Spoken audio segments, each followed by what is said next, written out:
Some of y'all remember what it felt like when times got hard and money got tight. You remember those moments when the weight of the world pressed down on your shoulders and you didn't know how you were going to make it through another week. But then, Diana's voice would come through the radio and something shifted. Her voice didn't fix the problems, but it reminded you that you weren't alone. That's what Diana Ross did for black families in the 1970s. She gave us songs that held us together when everything else was trying to pull us apart. Do you remember those Sunday mornings when the house was quiet and someone put on a Diana Ross record? The needle would drop, that familiar crackle would fill the room, and suddenly the air felt different, lighter, warmer. Diana's voice had a way of wrapping around you like a grandmother's hug, making you feel seen and understood, even when she was singing about her own heartbreak. For black families navigating poverty, racism, and uncertainty, those songs became anthems of survival. The first song that comes to mind is "Reach Out and Touch Somebody's Hand" from 1970. That song wasn't just about kindness. It was about community, about the way black folks had always taken care of each other when nobody else would. When Diana sang, "Reach out and touch somebody's hand, make this world a better place if you can," she was speaking directly to the way we already lived. We already knew what it meant to reach out, to help a neighbor, to share what little we had. But hearing it in a song, hearing Diana's voice validate that way of life made it feel sacred. Black families in the 70s were dealing with economic struggles that white America rarely acknowledged. Factories were closing, jobs were disappearing, and the cost of everything kept rising while paychecks stayed the same. Mothers worked 2 jobs, fathers came home exhausted. Children learned early that asking for things meant adding to their parents' stress. But on Sunday mornings, when that Diana Ross album played, there was a moment of peace, a reminder that love and connection mattered more than money ever could. Reach Out and Touch played at family gatherings, at church potlucks, and in living rooms where people gathered to support each other through hard times. The song became a call to action, a reminder that we had each other even when we had nothing else. Diana's voice carried hope, not the naive kind that pretended everything was fine, but the hard-earned kind that acknowledged struggle while refusing to give up. Some of y'all remember singing along to that song while washing dishes, while folding laundry, while sitting on the porch watching the sunset. You remember how it made you feel a little stronger, a little more capable of facing whatever came next. That's what Diana's music did. It didn't erase the hard times, but it gave us something to hold on to while we pushed through them. The melody was simple, easy to remember, easy to hum when you needed comfort. The lyrics were direct, speaking to the heart without unnecessary complexity. Diana understood that black families didn't need fancy metaphors or complicated poetry. They needed truth delivered with tenderness. They needed to be reminded that our humanity mattered, that our struggles were real, and that we deserved gentleness even in the midst of hardship. When you put on a Diana Ross record in 1970, you weren't just listening to music, you were participating in a ritual of care, a moment of self-preservation in a world that constantly demanded more than it gave. Those songs were medicine for the soul, administered 3 minutes at a time through small speakers that crackled and hummed, but never failed to deliver what we needed most. Then came "Ain't No Mountain High Enough" in 1970, and that song became the anthem for every black family that refused to be broken by circumstance. Diana's version, with that slow build and that soaring bridge, captured something essential about black resilience. The song said what we already knew: no obstacle was too big when love and determination were on your side. No mountain, no valley, no river could keep us from reaching the people we loved or the dreams we held. Do you remember the first time you really heard that song? Not just heard it playing in the background, but really listened to the words and felt them sink into your chest. If you need me, call me, no matter where you are, no matter how far. Those weren't just lyrics, they were promises we made to each other every single day. Promises that said, I'll be there, I'll show up, I won't let you face this alone. For black families in the 1970s, Ain't No Mountain High Enough played during the times when showing up meant everything.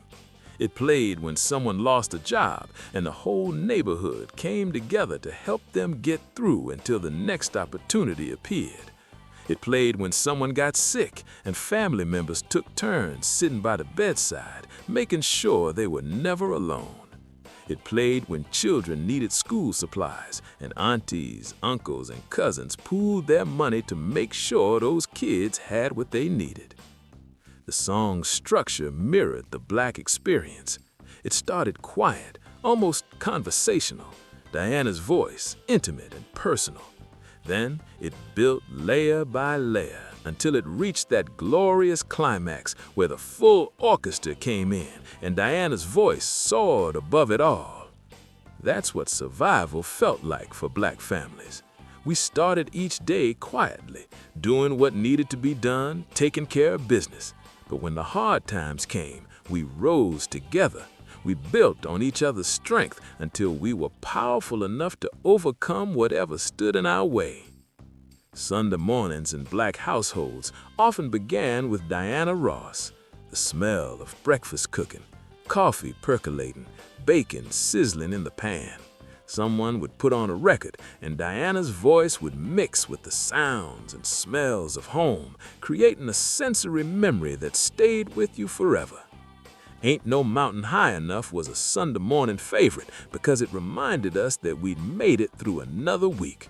We'd climbed another mountain, crossed another valley, and here we are, still standing, still together, still able to make breakfast and gather round the table. The song played at weddings, celebrating love that had survived poverty and prejudice. It played at funerals, honoring those who had fought their way through mountains of struggle and finally found rest.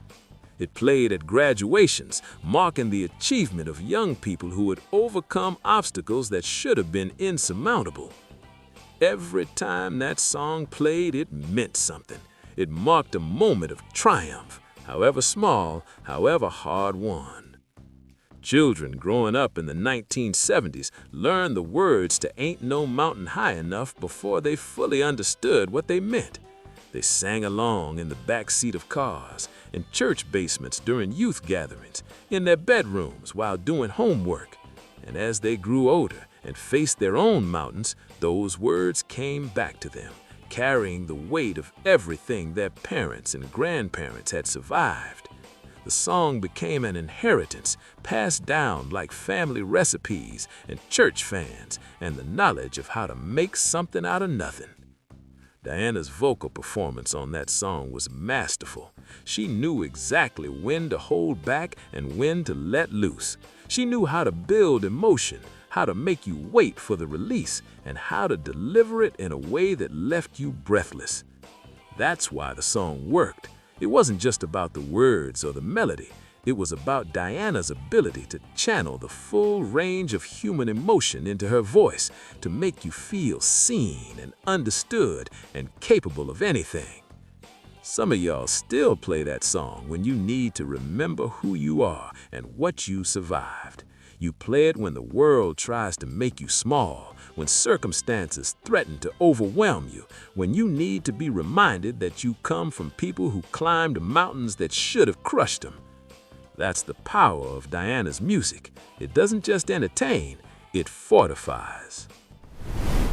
Touch Me in the Morning came in 1973, and it spoke to a different kind of hard time.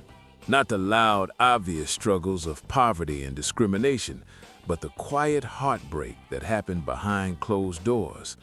The song was about loss, about loving someone and having to let them go, about mornings that felt empty and futures that looked uncertain. For Black families who carried so much, who held together so much, this song gave permission to acknowledge the private pain that rarely got spoken aloud. Do you remember hearing that song for the first time and feeling like Diana was singing directly to your experience? The way she sang, "Touch me in the morning, then just walk away," captured the bittersweet reality of love that couldn't last. Relationships that ended not because of cruelty, but because circumstances made staying impossible. In the Black community, we understood that kind of loss. We understood loving people we couldn't keep, whether because of economic migration, military service, or simply the weight of trying to survive in a world that made love difficult. The song played on late-night radio, keeping company with people who couldn't sleep because their minds wouldn't stop replaying goodbyes. It played in kitchens where women sat alone with coffee and cigarettes, trying to make sense of heartbreak before preparing to face another day. It played in cars where men drove aimlessly, not ready to go home to empty houses that still held the ghost of someone who used to be there. "Touch Me in the Morning" wasn't a loud song. It didn't demand attention. It simply offered itself to anyone who needed it, a gentle acknowledgement that love and loss were part of the human experience. For Black families dealing with hard times, the song was a reminder that emotional survival mattered just as much as financial ones, that a broken heart could hurt just as much as an empty wallet, that sometimes the hardest thing to survive wasn't the lack of money, but the absence of someone you loved. Diana's voice on that track was vulnerable in a way that felt revolutionary. Black women, especially in the 1970s, were expected to be strong all the time, to hold families together, to keep working, to never show weakness. But Diana sang with a trembling tenderness that said it was okay to hurt, okay to miss someone, okay to acknowledge that you were barely holding on. That permission mattered. It gave Black women space to be human, to be fragile, to need comfort instead of always providing it. The song played at kitchen tables where mothers and daughters talked about relationships that didn't work out. It played in beauty salons where women shared stories of love and loss while getting their hair done. It played in church fellowship halls after services when people lingered, not quite ready to face Sunday afternoon alone. Everywhere Black people gathered and felt safe enough to be honest about their pain, "Touch Me in the Morning" became the soundtrack. Some of y'all remember exactly where you were when that song helped you through your own heartbreak. You remember the way Diana's voice wrapped around your pain and made it feel less isolating. You remember thinking, if Diana Ross can sing about this, then what I'm feeling must be real and valid. That's what her music did. It validated emotions that society told us to suppress, particularly emotions that didn't serve anyone but ourselves. The melody was haunting, beautiful in its melancholy. The strings swelled at exactly the right moments, underlining the ache without overwhelming it. This was Motown at its finest, understanding that sometimes the most powerful songs were the ones that didn't try to fix anything, that simply sat with you in your sadness and said, "I know, I understand, you're not alone."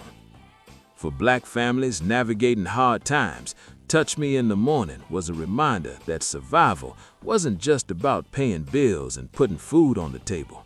It was also about tending to the heart, about acknowledging loss, about giving yourself permission to grieve what couldn't be saved. The song taught us that emotional survival was just as important as physical survival, and that sometimes the hardest thing to survive wasn't the lack of money, but the absence of someone you loved. By 1976, Diana gave us Love Hangover, and this song did something different. It took pain and turned it into motion. The disco beat, the pulsing rhythm, The way Diana's voice started slow and intimate before building into something wild and free. This was survival through dancing, through refusing to let heartbreak keep you frozen. For Black families who had spent the decade fighting through one hard time after another, Love Hangover was permission to shake it off, to move, to reclaim joy, even when joy felt impossible. Do you remember when disco hit and suddenly the music was about dancing your troubles away?